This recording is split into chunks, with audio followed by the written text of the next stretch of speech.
এবং এরই পাশাপাশি দেখা যাচ্ছে যে ওদিক থেকে হুমকিও আসছে, যে হুমকির কথা আমরা বারবার বলছিলাম। শুধু কি হুমকি, এবার দাবি করা হচ্ছে হাসিনা সরকারকে লুকিয়ে রেখে ভারত শেখ হাসিনাকে লুকিয়ে রেখে ভারত অপকর্ম করেছে, ভারত ঠিক করছে না। প্রচ্ছন্ন হুমকি তো বটে। বিএনপি নেতা রুহুল কবির রিজভী তোপ দাগছেন ভারতের বিরুদ্ধে। এই যে গুম কমিশনের কাছ থেকে আমরা তথ্য পাচ্ছি, অনেক গুমের সহযোগী ছিল ভারত। আজকে অনেক লোককে ওখান থেকে ছাড়ছে।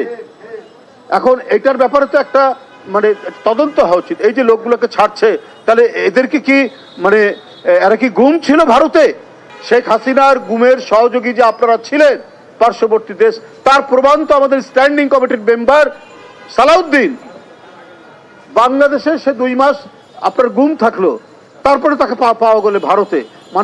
বন্ধুত্ব, প্রেম, স্বামী স্ত্রীর সম্পর্কটা এত নিবিড় ছিল যে শেখ হাসিনার অনেক অপকর্মের দায় ভারত নিজেই নিয়েছে।